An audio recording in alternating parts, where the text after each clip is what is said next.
Welcome to LORIS, a web-based neuroimaging data management platform. This video presents a basic introduction to LORIS covering the behavioral components, followed by the imaging side including visualization and quality control, and finally delving into data querying and data dissemination.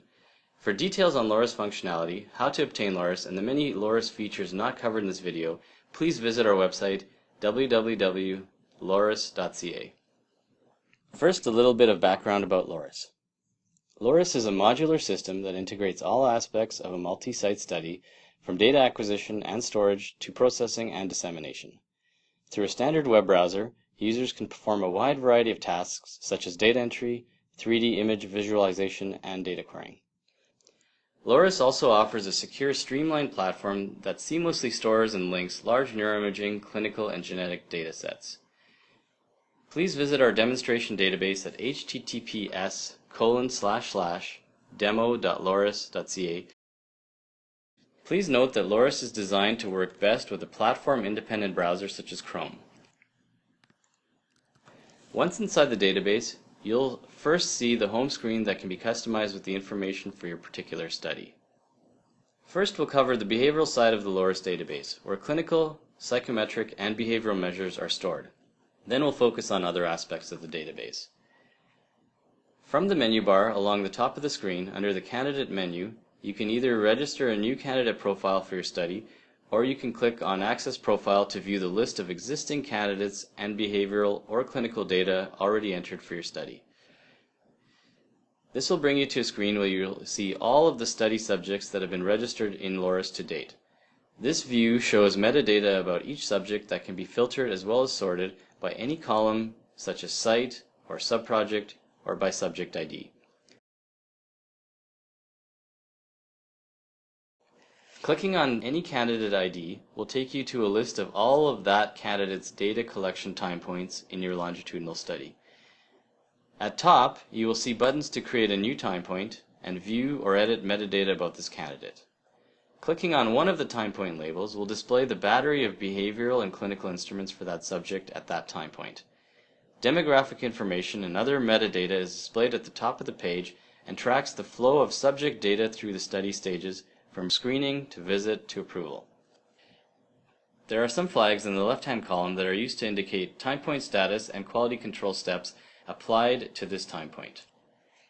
As an example, let's take a look at the ACE Subject Medical History form. Although this form has been marked as complete in the left sidebar, we'll click on In Progress to demonstrate how data entry works. Personnel performing data entry select or enter responses for each question on the form. Not answered is always an option to indicate for statistical purposes that data is not available for any given item. Once all questions have been answered, at the bottom of the form, click on Save Data, and data should be saved including any calculated scoring or calculated fields such as age. If there are any data entry errors, meaning data was missed or entered inappropriately, the form will not save in the database. Instead, an error message will be printed at the top, and within the form, error messages will be highlighted beside the field that requires correction.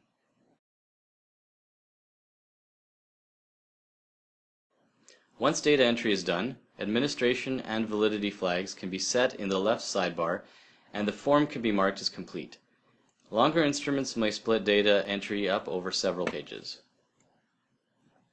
One important tool on the behavioral database side is our behavioral feedback module. To view it, click on the pencil icon in the menu bar and it will appear as a pop-up so that feedback can be viewed in parallel with any page in the database. Here users can view and enter feedback comments or flag errors of various types, such as scoring errors in a specific instrument or larger data quality issues that might apply across a candidate's time point data set.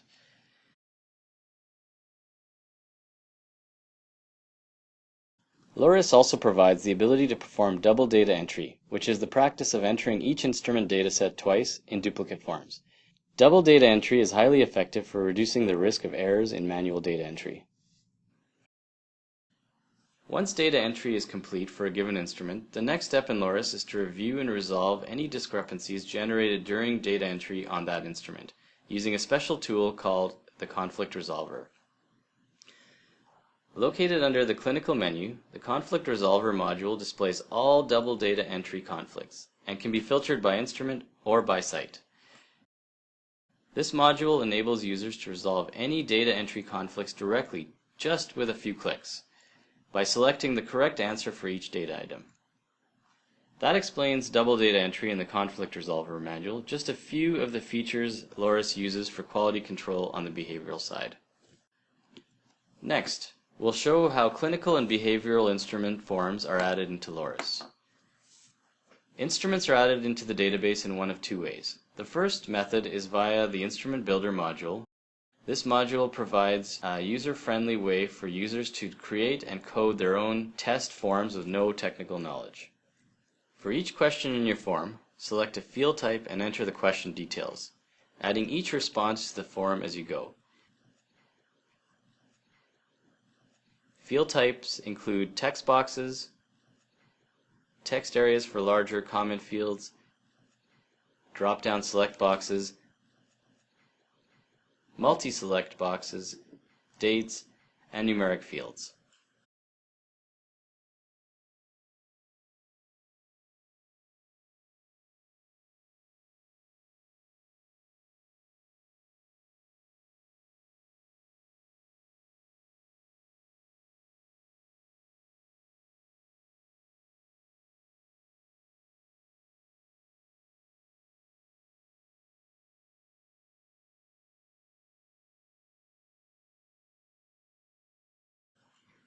Once all fields have been entered, under the Save Instrument section of the Instrument Builder, enter an instrument name, and finally save the form, which will download a copy to your local computer.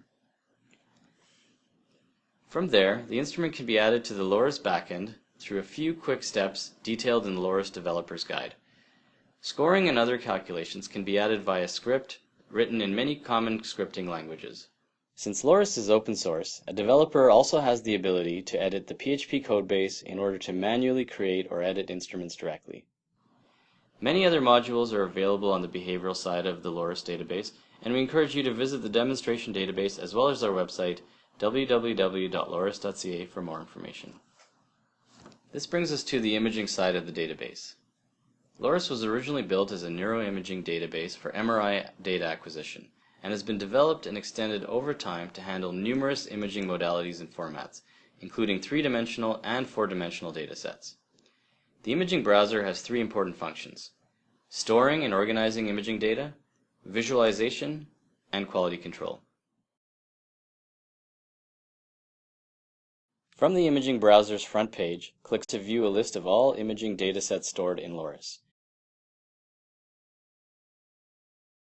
The list can be filtered and sorted by metadata fields such as site, candidate ID, or quality control status. Clicking on any cell under the links column, for example native, will bring you to the scan acquisition page, which displays the selected imaging data in detail, scan by scan. In this case, it shows all native scans collected at this time point for this candidate. All scans are stored and automatically tagged in the database with their imaging parameters, including protocol details such as slice thickness and repetition time for MRI volumes. In addition, raw DICOM files are also packaged and stored alongside MINC files, and conversion to other imaging formats such as NIFTIs is available as well. Within the scan acquisition page, each individual scan can be downloaded directly to your desktop by clicking on the download link.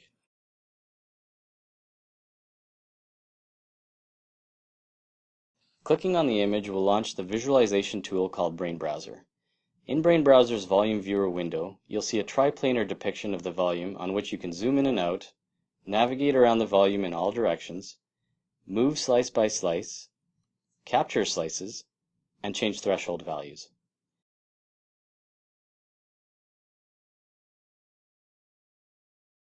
This is useful for the radiological review process, which is a special separate module in LORIS, not covered in this video. It's also useful for visual quality control of scans. No installation of special software on your local machine is required, simply an up-to-date web browser.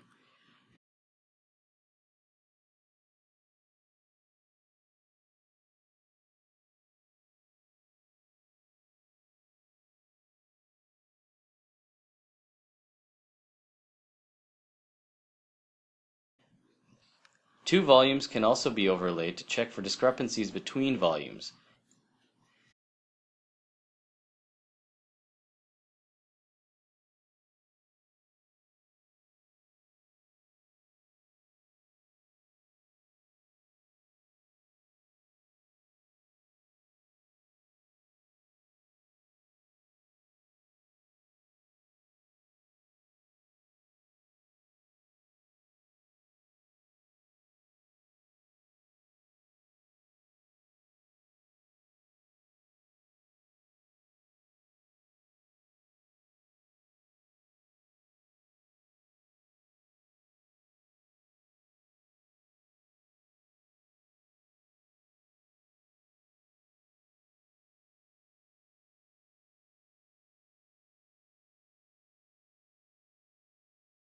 Quality control is performed directly in the imaging browser through controls which allow you to pass or fail each scan based on visible artifacts in the images. Once each scan has been evaluated by quality control personnel, the entire visit can then be marked as pass or fail. Detailed quality control feedback is stored in the database in a structured manner according to common artifacts, such as movement and intensity, as well as other regularly occurring issues. An important feature of LORIS is that all QC results can be later queried alongside the data.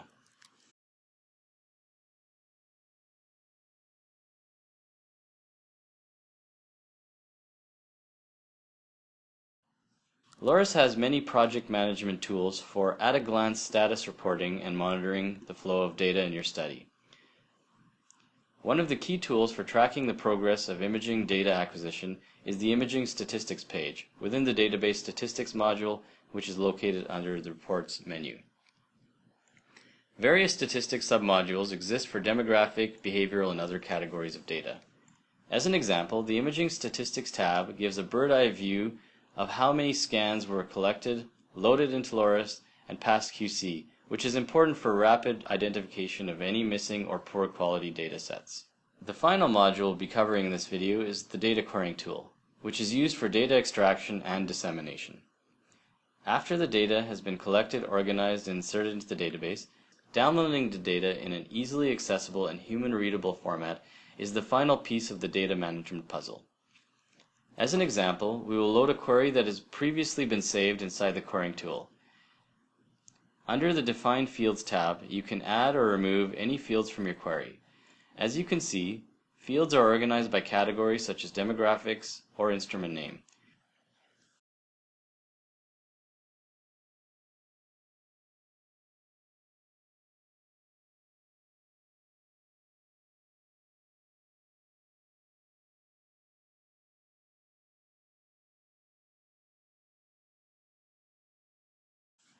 Under Define Filters, any filter can be applied to the query. What that means is that any data element can be used to restrict the data results, for example, gender or site name. To view query results, click on Run Query. By default, the results will be displayed cross-sectionally with one row per time point. Queries can also be run longitudinally, displaying data from all visits in a single row.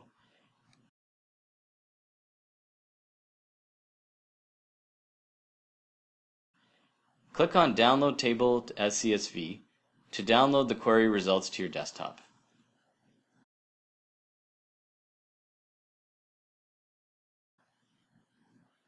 Basic statistical tools are also available for simple analyses and data quality checking. Min, max, standard deviation, and other calculations are shown.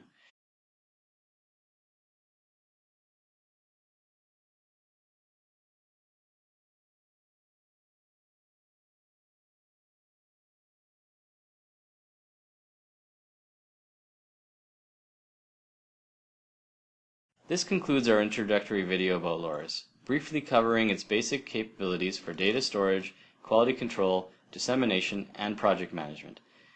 Thanks for watching our video. For more information on the many features of LORIS not covered in this video, how LORIS works, and how to get LORIS, please visit our website at www.loris.ca.